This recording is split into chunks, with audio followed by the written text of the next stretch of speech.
الحمدللہ رب العالمین والصلاة والسلام علی محمد الامین فاعوذ باللہ من الشیطان الرجیم بسم اللہ الرحمن الرحیم۔ خواتین و حضرات،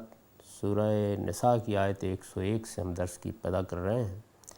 اس سے پہلے یاد ہوگا کہ جہاد کا مضمون شروع ہوا تھا، یعنی مسلمانوں کو یہ کہا گیا کہ ارد گرد کی بستیوں میں جن لوگوں پر ظلم کیا جا رہا ہے، ان کو مذہبی جبر کا نشانہ بنایا جا رہا ہے، ان کی مدد کے لیے جہاد کرو۔ اس سے بعض مسائل پیدا ہوئے، جس میں ہجرت کا مسئلہ بھی زیر بحث آ گیا۔ اگر کوئی حملہ ہوتا ہے تو اس موقع پر لوگوں کو شناخت قائم کرنی چاہیے، اگر وہ اپنی شناخت کے اظہار کے لیے سلام کرتے ہیں تو کیا رویہ اختیار کرنا چاہیے، یہ چیزیں زیر بحث آ گئیں۔ اسی سے یہ ضمنی بحث پیدا ہو گئی کہ اگر کہیں کوئی غلطی سے کسی مسلمان کو قتل کر بیٹھتا ہے تو اس کے کیا احکام ہوں گے۔ یہ مضمون تھا جو ایک تدریج کے ساتھ آگے بڑھ رہا تھا کہ اسی میں یہ مسئلہ پیدا ہوا کہ اب لوگ جہاد کے لیے نکلیں گے تو اس میں اس کا امکان ہے کہ خطرے کی جگہوں پر نماز کا مسئلہ پیدا ہو جائے، یعنی وہی مضمون ہے جہاد کا،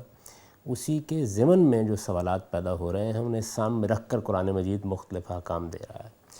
تو ارشاد فرمایا کہ وَإِذَا ضَرَبْتُمْ فِي الْأَرْضِ فَلَيْسَ عَلَيْكُمْ جُنَاحٌ أَن تَقْصُرُوا مِنَ الصَّلَاةِ، یعنی تم اس جہاد کے لیے سفر میں نکلو تو کوئی حرج نہیں کہ نماز میں کمی کر لو۔ یہ جو قصر نماز کا حکم ہے یہ اصل میں اس موقع پر آیا ہے، یعنی لوگ جہاد کے لیے نکل رہے ہیں، اب ہر جگہ اس کا پورا امکان ہے کہ نماز پورے طریقے سے پڑھنے میں مشکلات پیش آ جائیں، نماز کے لیے وقت نہ ملے، موقع نہ ملے، ایسی صورت پیدا ہو جائے کہ جس میں اندیشہ ہو کہ کوئی حملہ ہو جائے گا، کسی فتنے میں مبتلا کر دیا جائے گا۔ اس طرح کی جو مختلف صورتیں پیش آ سکتی ہیں اس طرح کے سفر میں، اس کو سامنے رکھ کر اللہ تعالیٰ نے یہ فرمایا کہ ایسے موقعوں پر اگر تم نماز میں کمی کر لو، جس کو قصر کہا جاتا ہے، تو اس میں کوئی حرج کی بات نہیں ہے۔ ان خفتم ان یفتنکم الذین کفروا ان الکافرین کانوا لکم عدوا مبینا، اگر اندیشہ ہو کہ منکرین تمہیں ستائیں گے اس لیے کہ یہ منکرین تمہارے کھلے دشمن ہیں۔ اس سے پہلی چیز تو یہ ہے کہ نماز کی اہمیت واضح ہوتی ہے کہ جنگ کے خطرات میں بھی کوئی مسلمان اسے نظر انداز نہیں کر سکتا۔ سورہ بقرہ میں بیان ہو چکا ہے کہ خطرہ ہو تو نماز پیدل چلتے ہوئے یا سواری پر جس طرح ممکن ہو پڑھ لی جائے، یعنی یہ نہیں ہو سکتا کہ نماز چھوڑ دی جائے۔ قرآن مجید سے یہ معلوم ہوتا ہے کہ نماز ہر حالت میں پڑھی جائے، اگر سواری پر ہیں تو سواری پر ہی پڑھ لی جائے، اترنا ممکن نہیں۔ آپ پیدل چل رہے ہیں، ایسی اندیشے کی صورت ہے کہ اس میں کھڑے نہیں ہو سکتے تو چلتے ہوئے پڑھ لیں۔ قرآن مجید کے الفاظ یہ ہیں کہ فَرِجَالًا وَرُكْبَانًا، چلتے ہوئے پڑھ لیں، سواری پر پڑھ لیں، یعنی جس طرح ممکن ہو پڑھ لی جائے۔ یہاں فرمایا ہے کہ حالات کے لحاظ سے اس میں کمی بھی ہو سکتی ہے، یعنی ایک تو وہ بات تھی جو سورہ بقرہ میں فرمائی کہ نماز پڑھنے کے دوران میں اگر یہ محسوس ہو کہ اترنا ٹھہرنا یہ مشکل ہوگا تو سواری پر اور پیدل چلتے ہوئے پڑھ لیں۔ جب آپ سواری پر پڑھیں گے تو نماز کے بعض ارکان اس طرح ادا نہیں ہو سکیں گے، پیدل چلتے ہوئے پڑھیں گے تو بہت سے ارکان ادا نہیں ہو سکیں گے، یعنی یہ تو نہیں ہو سکتا کہ پیدل چلتے ہوئے رکوع کیا جائے، یہ نہیں ہو سکتا کہ سجدہ کیا جائے۔ تو اس کا مطلب یہ ہوا کہ وہاں یہ بات واضح کر دی گئی تھی کہ ایک تو نماز کی عمومی حیت ہے جس میں ہم رفع یدین کرتے ہیں، ہم قیام کرتے ہیں، ہم رکوع کرتے ہیں، ہم رکوع سے اٹھتے ہیں، ہم 2 سجدے کرتے ہیں، ہم 2 رکعتوں کے بعد تشہد کے لیے بیٹھتے ہیں۔ ایک تو یہ عمومی حیت ہے نماز کی، اس عمومی حیت میں تخفیف کر دی گئی۔ پہلا کام یہ تھا کہ اگر کوئی اندیشے کی صورت پیدا ہو گئی ہے اور پیدل یا سواری پر نماز پڑھ رہے ہیں تو آپ نماز کے ان ارکان کو اشاروں سے ادا کر سکتے ہیں۔ ایک بات یہ قرآن نے واضح کی۔ دوسری بات یہاں یہ واضح کی کہ آپ کمی کر سکتے ہیں، اس کو اصطلاح میں قصر سے تعبیر کیا جاتا ہے، جیسا کہ میں نے آپ کو بتایا۔ رسول اللہ صلی اللہ علیہ وسلم نے اس کے لیے سنت قائم کی ہے کہ صرف 4 رکعت والی نمازیں 2 رکعت پڑھی جائیں گی، یعنی قصر کیسے ہوگی؟ رسالت پاک صلی اللہ علیہ وسلم نے اس کے لیے جو سنت قائم کی، یہاں تو یہ کہا گیا تھا کمی کر لو، اب کمی کیسے کرنی ہے؟ تو رسول اللہ صلی اللہ علیہ وسلم نے اس کے لیے یہ سنت قائم کی کہ 4 رکعت والی نمازیں 2 رکعت پڑھی جائیں اور 2 اور 3 رکعت والی نمازوں میں کوئی کمی نہ کی جائے۔ یعنی یہ نبی صلی اللہ علیہ وسلم کی قائم کردہ سنت ہے اس معاملے میں۔ چنانچہ فجر اور مغرب کی نمازیں اس طرح کے موقعوں پر بھی پوری پڑھیں گے۔ اس کی وجہ یہ ہے کہ فجر پہلے ہی 2 رکعت ہے اور مغرب دن کے وتر ہیں، ان کی یہ حیثیت تبدیل نہیں ہو سکتی۔ یعنی مغرب پہ اصل میں ہم اپنی دن کی نمازوں کو وتر کرتے ہیں، طاق کر دیتے ہیں، تو یہ چیز بھی توحید کی علامت ہے، اس کو قائم رکھا جائے گا۔ نماز میں کمی کی یہ رخصت یہاں ان خفتم کے الفاظ میں بیان ہوئی ہے، جس کا مطلب ہے اگر تمہیں اندیشہ ہو۔ روایتوں سے یہ بات معلوم ہوتی ہے کہ نبی صلی اللہ علیہ وسلم نے اپنے زمانے کے عام سفروں کی پریشانی، افراتفری اور آپا دھاپی کو بھی اس پر قیاس فرمایا اور ان میں بھی بالعموم قصر نمازی پڑھی۔ یعنی ایک چیز تو یہ ہے کہ جنگ کا موقع ہے اور اس سفر میں لوگ نکلے ہوئے ہیں، تو اس میں 2 چیزیں جمع ہو جاتی ہیں۔ ایک چیز تو یہ ہے کہ سفر کی آپا داپی تو اپنی جگہ، اندیشہ بھی ہوتا ہے، دشمن حملہ کر دے گا، کوئی خطرے کی جگہ آ گئی ہے۔ یہ قرآن مجید نے جو کچھ فرمایا تھا اس صورتحال کے لیے تھا۔ نبی صلی اللہ علیہ وسلم نے اس کی علت کو، یعنی جو چیز اندر موجود ہے اس کو وسیع کر دیا اور یہ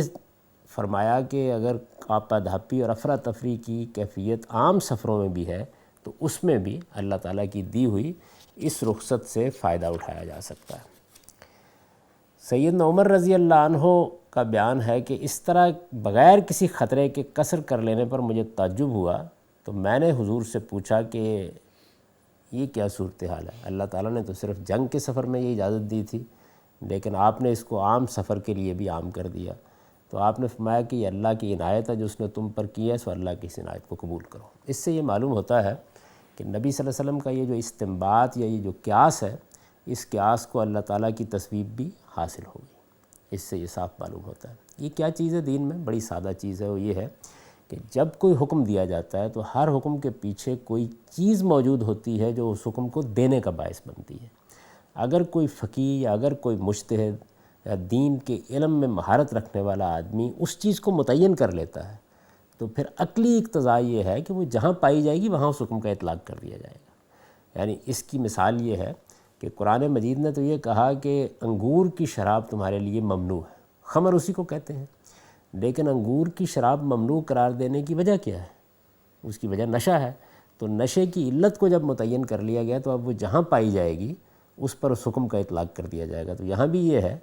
کہ موقع تو جنگ کا تھا، جس طرح کے پیچھے قتل خطا کا معاملہ زیر بحث آیا، تو موقع تو اس کا یہ تھا کہ رسالت مآب صلی اللہ علیہ وسلم کے ساتھیوں کو حکم دیا جا رہا ہے کہ آپ مسلمانوں کی مدد کے لیے نکلیں۔ اس میں اس کا شدید اندیشہ ہے اس زمانے کے حالات کے لحاظ سے کہ غلطی سے قتل ہو سکتا ہے۔ تو موقع تو یہ تھا کہ اس طرح کی کسی صورتحال میں غلطی سے قتل ہو جائے تو اس میں کیا ہوگا، لیکن ظاہر ہے کہ غلطی سے قتل کی 10 صورتیں اور بھی ہو سکتی ہیں۔ جیسے ہمارے ہاں اب زیادہ تر ایکسیڈنٹ میں یا اس طرح کے موقعوں کے اوپر غلطی سے قتل ہو جاتے ہیں، سڑکوں پر ٹریفک کے حادثات ہو جاتے ہیں، تو ان چیزوں میں بھی وہی علت پائی جاتی ہے، تو عقل کہتی ہے کہ اس پر بھی اس کا اطلاق ہونا چاہیے۔ تو رسول اللہ صلی اللہ علیہ وسلم نے اپنے عمل سے اور قرآن مجید نے جب سوالات کیے گئے تو بعض وضاحتوں سے خود اس چیز کو اسٹیبلش کر دیا کہ جب کوئی چیز دین میں کہی جاتی ہے، اگر عقل تقاضا کر رہی ہے کہ وہ جس وجہ سے کہی گئی ہے اور وہ چیز کسی دوسری جگہ پائی جاتی ہے تو حکم اس تک پہنچ جائے گا۔ تو یہاں پر بھی یہی ہوا ہے۔ اچھا، یہ جو بات کہی تھی اللہ تعالیٰ نے کہ نماز میں کمی کر لو، یعنی جو الفاظ استعمال کیے گئے تھے وہ یہ تھے کہ نماز میں کمی کر لو، تو نماز میں کمی یا تخفیف کی اس اجازت سے رسول اللہ صلی اللہ علیہ وسلم نے اس کے اوقات میں تخفیف کا استنباط بھی کیا ہے۔ یعنی ایک چیز تو یہ ہے کہ آپ نے اس کی کمی کی رکعتوں میں، اور ایک چیز ہے کہ آپ اوقات پہ کمی کر لیں۔ یعنی 5 نمازیں ہیں تو آپ نے 3 نمازوں میں اس کو جمع کر لیا، یعنی 2 نمازوں کو جمع کرنے کی بھی آپ نے ایک سنت قائم کر دی۔ تو تخفیف کا یہ جو استنباط ہے اوقات میں، اس میں یہ ہوا کہ اس طرح کے سفروں میں ظہر اور عصر اور مغرب اور عشاء کی نمازیں نبی صلی اللہ علیہ وسلم نے جمع کر کے پڑھا دیں، اس کا ذکر حدیثوں میں آتا ہے۔ یہی معاملہ حج کا ہے۔ اس میں چونکہ شیطان کے خلاف جنگ کو علامتوں کی زبان میں ممثل کیا گیا ہے، یعنی حج کیا ہے؟ یہ شیطان کے خلاف جنگ کی تمثیل ہے۔ ہماری پوری زندگی اصل میں شیطان کے خلاف جنگ ہے، تو اس کو تمثیل کے سانچے میں ڈال دیا گیا۔ جیسے آپ کسی چیز کو ایک ڈرامے کی صورت دے دیتے ہیں، میں سمجھانے کے لیے یہ لفظ استعمال کر رہا ہوں، تو یہ تمثیل ہے پورا کا پورا حج شیطان کے خلاف جنگ کی۔ اس کو علامتوں کی زبان میں بیان کیا گیا ہے اور ہم سب اس کا حصہ بنتے ہیں۔ تو چونکہ وہ جہاد یا جنگ کی تمثیل ہے، اور جنگ میں اللہ تعالیٰ نے یہ کہا ہے کہ قصر بھی کر سکتے ہو، اور جس طرح کہ حضور نے استنباط فرمایا جمع بھی کر سکتے ہو، تو اس میں پھر یہ سنت قائم ہو گئی، یعنی حج کے جو مناسک ہم ادا کرتے ہیں تو ان میں سے اس میں یہ سنت قائم ہو گئی کہ اس میں ہم جب عرفات کے میدان میں ہوتے ہیں تو قصر بھی کرتے ہیں دونوں نمازیں، اور جمع بھی کرتے ہیں، اور جب مزدلفہ میں ہوتے ہیں تو وہاں پر بھی دو نمازیں یعنی مغرب اور عشاء جمع بھی کرتے ہیں اور قصر بھی کرتے ہیں۔ اور اس میں ایک اور چیز جو پیدا ہوتی ہے وہ یہ ہے کہ ظہر کے ساتھ عصر بالعموم جمع کی جاتی ہے عرفات میں، اور ادھر تاخیر ہو جاتی ہے تو مغرب کے ساتھ عشاء اور مغرب کو عشاء کے وقت میں جمع کرنے کا موقع آ جاتا ہے، تو جمع مقدم اور جمع مؤخر، یعنی آپ ظہر کے وقت میں عصر پڑھ لیں، آپ عشاء کے وقت میں مغرب پڑھ لیں، دونوں چیزوں کو ایک مستقل سنت کی حیثیت سے وہاں مسلمان ہر سال دیکھتے ہیں۔ تو اس طریقے سے یہ بات بالکل اسٹیبلش ہو جاتی ہے کہ اللہ تعالیٰ کے پیغمبر نے اس بات کو جو قرآن میں کہی گئی تھی اس طرح سمجھا ہے، اور یہ بالکل الفاظ کا تقاضا ہے اور عقلی اقتضا بھی ہے۔ یہ رسالت مآب صلی اللہ علیہ وسلم کا اجتہاد ہے جس کو اللہ تعالیٰ کی تصویب حاصل ہے۔ تو اب ہم نماز میں قصر بھی کر سکتے ہیں اور نمازوں کو جمع بھی کر سکتے ہیں، دونوں کام کر سکتے ہیں بشرطے کہ کوئی ضرورت پیش آ جائے، یعنی کوئی ضرورت اگر پیش آ گئی ہے تو پھر ہم اس کو جمع کر سکتے ہیں۔ بغیر کسی ضرورت کے جمع کرنے کا بھی بعض لوگوں نے نقطہ نظر اختیار کر لیا، کوئی سبب نہیں ہے تو آپ مسجد میں ویسے ہی یہ طریقہ اختیار کر لیں کہ ظہر اور عصر کو جمع کرنا ہے، مغرب اور عشاء کو جمع کرنا ہے، جس کو ظہرین اور مغربین کے الفاظ میں ادا کیا جاتا ہے۔ تو اگر آپ غور کریں تو قرآن مجید کی جس نص پر یہ سارا اجتہاد مبنی ہے اس میں اس کی کوئی گنجائش نہیں۔ تو یہاں یہ اصول بھی سمجھ لینا چاہیے کہ ہمارے ہاں مسلمان امت میں جو اختلافات عام طور پر ہوئے ہیں بعض روایتوں کو یا واقعات کو سمجھنے میں، اگر ان کو قرآن مجید کی روشنی میں دیکھا جائے تو اس اختلاف کی گنجائش نہیں بنتی۔ اب یہ بات جب قرآن مجید نے کہی کہ اگر اندیشہ ہو، اگر اس طرح کی صورت پیدا ہو جائے، تم جہاد کے سفر کے لیے نکلو تو تم قصر کر سکتے ہو، یعنی نماز میں تخفیف کر سکتے ہو، تو اس کا مطلب یہ ہے کہ سبب کی بنیاد پر یہ بات کہی گئی ہے۔ تو سبب یہ ہے، سبب وہ ہے، اس میں تو بحث ہو سکتی ہے، لیکن بے سبب قصر کر لو اس کی کوئی گنجائش نہیں ہے۔ یعنی جو چیز بنیاد بنی ہے وہ یہ ہے۔ تو اس وجہ سے کوئی سبب ہے، جیسے بارش بہت شدید ہو گئی ہے یا کوئی اور اس طرح کی آپداپتی کیفیت ہے، اس وقت بھی یہ صورت ہوتی ہے۔ بعض اوقات آپ سفر میں ہوتے ہیں، ٹرین چھوٹ رہی ہے، بس میں آپ بیٹھے ہوئے ہیں بالکل بے بس ہو کر، اس طرح کی جو سب صورتیں ہیں ان سب کا احاطہ کر لیتے ہیں یہ احکام۔ تو رسالت مآب صلی اللہ علیہ وسلم نے حج کے معاملے میں بھی یہ سنت قائم کر دی، عام سفروں کا ذکر روایتوں میں آتا ہے۔ تو تمثیل کا چونکہ تقاضا یہ تھا کہ جہاد کو جب سمبلائز کیا گیا ہے حج میں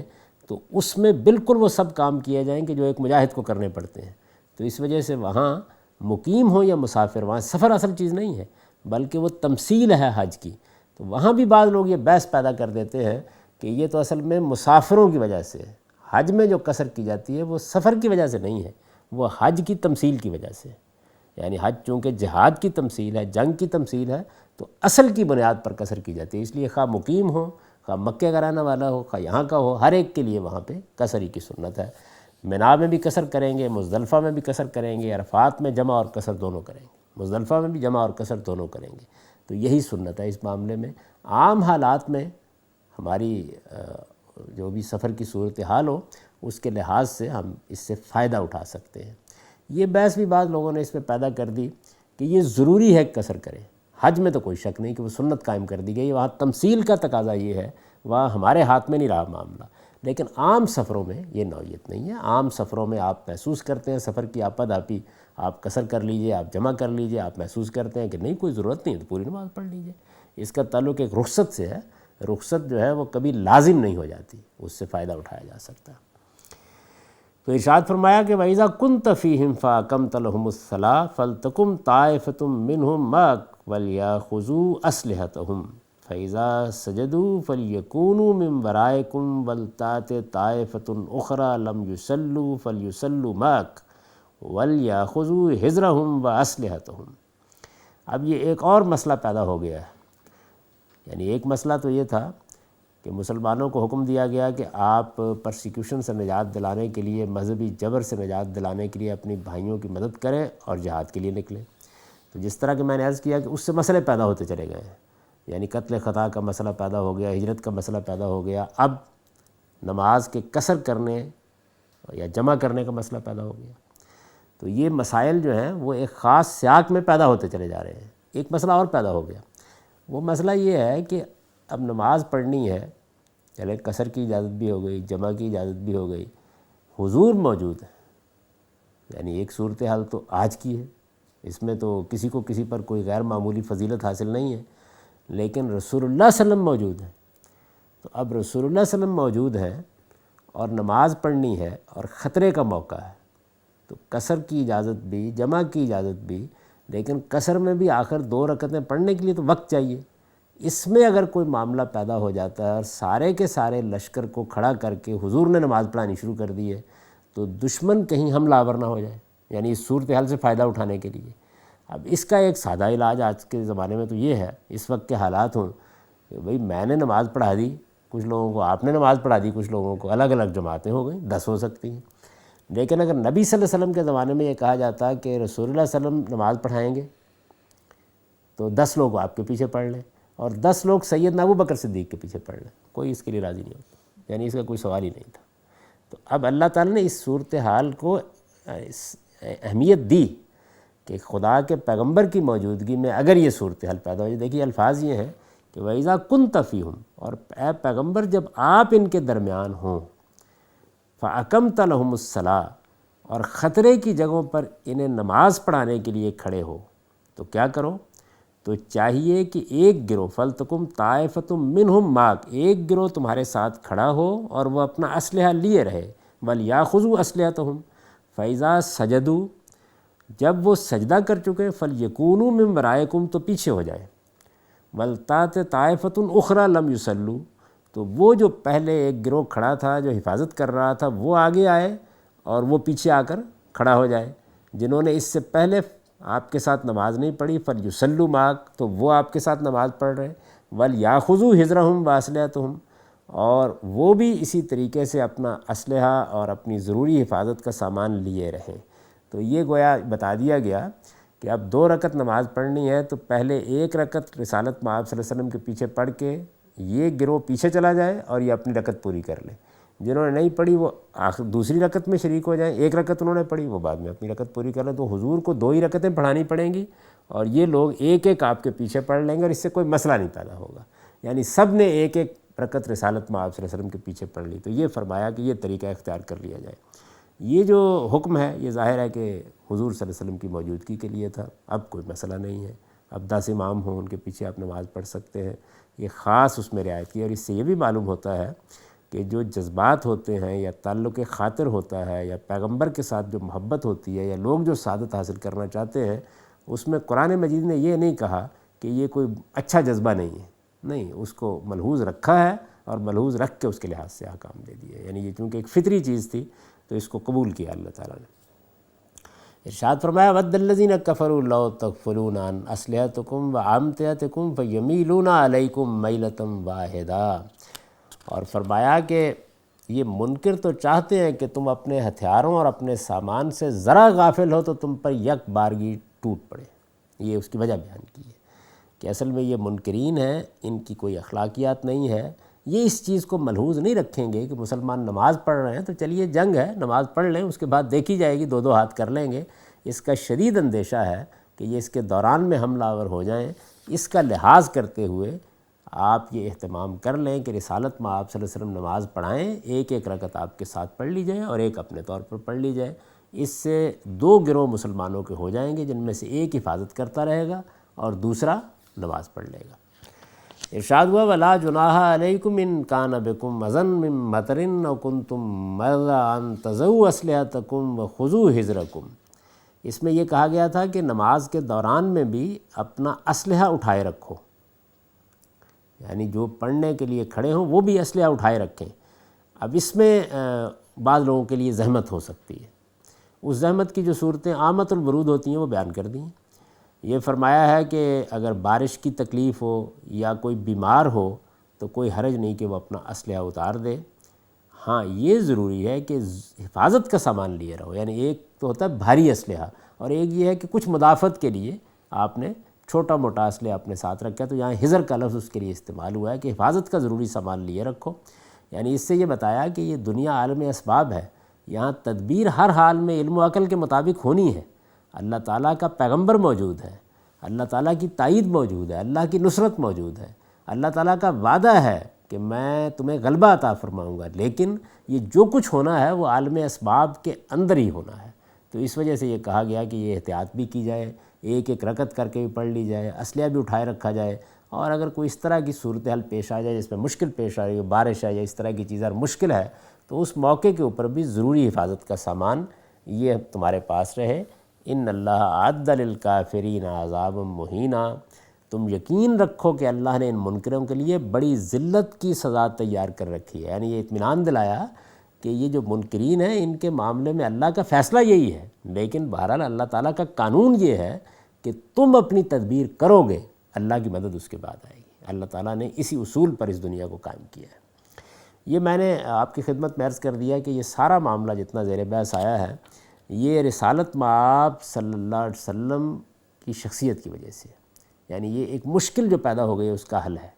رسالت مآب صلی اللہ علیہ وسلم کے حین حیات اگر خطرے کے موقعوں پر نماز کی جماعت کھڑی کی جائے اور حضور امامت کرائیں، تو جیسے کہ میں نے عرض کیا کوئی مسلمان اس جماعت میں شرکت کی سعادت سے محروم رہنا پسند نہیں کرے گا۔ ہر سپاہی کی یہ آرزو ہوگی کہ وہ آپ کی اقتداء میں نماز پڑھے، یہ ایک فطری آرزو تھی، لیکن اس کے ساتھ دفاع کا اہتمام بھی ضروری تھا۔ اس مشکل کا ایک حل یہ ہو سکتا تھا، رسول اللہ صلی اللہ علیہ وسلم خود 4 رکعتیں پڑھتے اور اہل لشکر 2 حصوں میں تقسیم ہو کر 2 رکعتوں میں آپ کے ساتھ شامل ہو جاتے۔ ایک حل یہ بھی ہو سکتا تھا۔ رسالت مآب صلی اللہ علیہ وسلم نے شروع میں یہی کیا، یعنی آپ نے یہ کیا، اور اس کی روایتیں موجود ہیں کہ بعض موقعوں پر آپ نے 4 رکعتیں پڑھ لی، قصر نہیں کی، تو 2 رکعتوں میں لوگ شریک ہو گئے۔ یہ ایک حل تھا جو اجتہادی طور پر خود حضور نے اختیار کیا، چنانچہ روایتوں میں آپ کو اس کا ذکر مل جائے گا۔ یہ موقع ہے کہ جس پر قرآن نے اس بات کو پیش نظر رکھ کر کے لوگوں کا یہ جذبہ اپنی جگہ بڑا محمود ہے، قصر کی اجازت دی۔ قصر کی جب اجازت دی تو رسالت مآب صلی اللہ علیہ وسلم کو اس مشقت میں کیوں ڈالا جائے کہ آپ بہرحال 4 رکعتیں پڑھیں، تو پھر اس کے لیے یہ طریقہ تجویز کر دیا۔ یعنی یہ طریقہ جو ہے یہ ایک اور طریقے سے بھی ہو سکتا تھا، اور وہ طریقہ رسالت مآب صلی اللہ علیہ وسلم کے لیے بہرحال پھر قصر کی اجازت سے فائدہ اٹھانے کی صورت باقی نہ رہتی، تو اللہ تعالیٰ نے یہ طریقہ اس میں خاص طور پر سجیسٹ کیا اور کہا کہ اس طرح سے آپ یہ نماز پڑھ سکتے ہیں، آدھی نماز میں لوگ شامل ہو جائیں اور آدھی نماز بعد میں پوری کر لیں، اور حضور کی بھی 2 رکعتیں ہوں گی، لوگوں کی بھی 2 ہی رکعتیں ہوں گی۔ فَإِذَا قَضَيْتُمُ الصَّلَاةَ فَاذْكُرُوا اللَّهَ قِيَامًا وَقُعُودًا وَعَلَىٰ جُنُوبِكُمْ فَإِذَا اطْمَأْنَنْتُمْ فَأَقِيمُوا الصَّلَاةَ إِنَّ الصَّلَاةَ كَانَتْ عَلَى الْمُؤْمِنِينَ كِتَابًا مَوْقُوتًا۔ پھر جب نماز سے فارغ ہو جاؤ تو اللہ کو کھڑے اور بیٹھے اور لیٹے ہوئے ہر حال میں یاد کرتے رہو۔ نماز کی جو اصل حقیقت ہے وہ ذکر الہی ہے، اور دین کی روح کیا ہے؟ اس ذکر کا دوام، یعنی اللہ ہر حال میں یاد رکھا جائے، اللہ کو لوگ ہر حال میں یاد کرتے رہیں۔ قصر کی اجازت سے اس میں جو قصر ہو گئی تھی یہ اس کے جبر کی ہدایت فرمائی ہے کہ تمہاری رکعتیں کم ہو گئیں، ایک ایک رکعت پڑھ کے تم الگ ہو گئے، ظاہر ہے کچھ جلدی بھی ہوگی، تو اس میں اللہ کی یاد میں جو کمی ہوئی ہے اس کا ازالہ کرنے کا طریقہ یہ ہے کہ اللہ کو نماز کی حالت میں یاد کرنے کا اگر موقع کم ہوا ہے تو عام حالات میں تو کر سکتے ہو، تو جنگ کے دوران میں اللہ کو یاد کرتے رہو، بیٹھے ہوئے، کھڑے ہوئے، لیٹے ہوئے، ہر حال میں اللہ کو یاد رہنا چاہیے۔ تو قرآن مجید میں ہمیں جو تاکید کی گئی ہے وہ ذکر کثیر کی ہے، یعنی اللہ کو زیادہ سے زیادہ یاد کرنا چاہیے۔ نبی صلی اللہ علیہ وسلم نے اس کے لیے دعائیں سکھائی ہیں، رسالت مآب صلی اللہ علیہ وسلم نے اس کے لیے اذکار سکھائے ہیں۔ میں نے اپنی کتاب میزان میں اخلاقیات کے باب کے آخر میں ذکر کثیر کے عنوان سے رسول اللہ صلی اللہ علیہ وسلم سے جو اذکار روایت ہوئے وہ جمع کر دیے ہیں، یعنی وہ تمام اذکار جو صحیح حدیثوں میں آئے ہیں وہ جمع کر دیے ہیں۔ ان کو اگر آپ یاد کر سکتے ہیں یاد کریں، اور اگر یاد نہیں کر سکتے تو کم سے کم ان کے جو ترجمہ کر کے معنی واضح ہوتے ہیں ان کو ذہن نشین کر لینا چاہیے کہ آدمی اردو میں بھی یا پنجابی میں یا انگریزی میں جو بھی اس کی زبان ہے اگر اللہ کو یاد کرتا ہے تو ان کی روح سامنے رہے کہ پیغمبر کس طریقے سے یاد کرتے تھے، تو اس سے ہمارے لیے ایک بڑی غیر معمولی رہنمائی حاصل ہوتی ہے۔ وہ بڑی خوبصورت چیزیں ہیں، یعنی حضور نے دعائیں کس طرح کی ہیں، ذکر کس طرح کیا ہے، تسبیح کیسے کی ہے، تحمید کیسے کی ہے، تحلیل کیسے کی ہے، استغفار کیسے کی ہے، تعوذ کیسے کیا ہے، اس کی مختلف صورتیں ان اذکار میں سامنے آ جاتی ہیں۔ یہ میں نے عرض کر دیا کہ یہ رسول اللہ صلی اللہ علیہ وسلم کے ساتھ حکم ہے۔ ہمارے ہاں ہماری فقہ میں عام طور پر اب بھی صلاۃ الخوف کے نام سے یہ سارا طریقہ بیان ہوتا ہے اور اس کی پھر تحقیق بھی کی جاتی ہے کہ کس کس طریقے سے نماز پوری کی گئی تھی۔ تو میں نے اپنا نقطہ نظر عرض کر دیا کہ نہیں، اس کی کوئی ضرورت باقی نہیں رہی، یہ معاملہ تھا ہی حضور کے ساتھ۔ حضور کی عدم موجودگی میں اب کسی ایک ہی امام کی اقتداء کی خواہش نہ اتنی شدید ہو سکتی ہے، نہ اس کی اتنی اہمیت ہے۔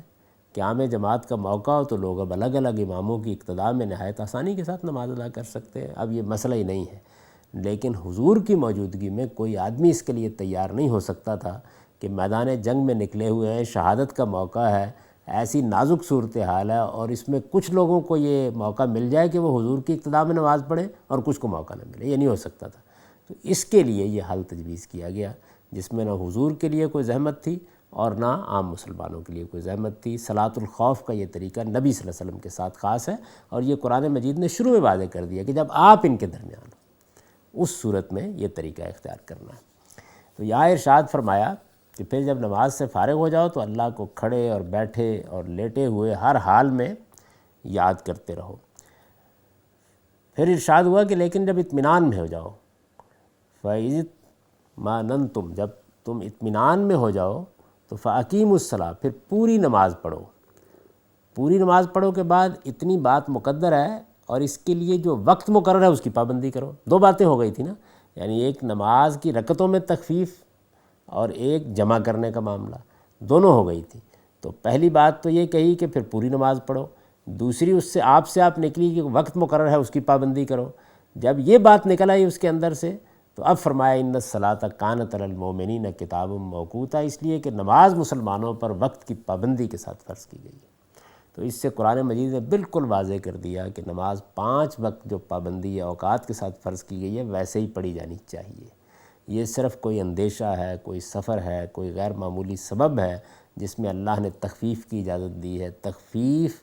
رکعتوں کو کم کرنے کی صورت میں بھی ہو سکتی ہے اور اوقات کو کم کرنے کی صورت میں بھی ہو سکتی ہے، دونوں چیزیں ہیں۔ لیکن جب اطمینان کی حالت آ جائے تو اب یہ دیکھیے کہ یہاں الفاظ کیا ہیں،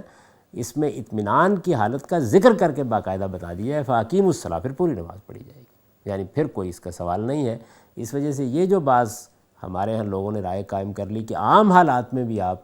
نمازوں کو جمع کر سکتے ہیں، یہ کسی طرح ٹھیک نہیں ہے۔ یعنی جمع ہونے کی یا جمع کرنے کی کوئی وجہ ہونی چاہیے۔ آپ شروع کو دیکھیے اور خاتمہ دیکھیے، بالکل واضح کر دیے۔ شروع یہاں سے کیا ہے کہ جب تم اس طرح کے جہاد کے لیے سفر کے لیے نکلو تو اللہ یہ اجازت دے رہا ہے، اور ختم یہاں کیا ہے کہ ان الصلاۃ کانت علی المؤمنین کتابا موقوتا، جب تم اطمینان کی حالت میں آ جاؤ تو پھر پوری نماز پڑھو، اس لیے کہ اللہ نے نماز مسلمانوں پر وقت کی پابندی کے ساتھ فرض کی ہے۔ تو اس سے یہ پوری بات بالکل قرآن مجید کی روشنی میں واضح ہو جاتی ہے۔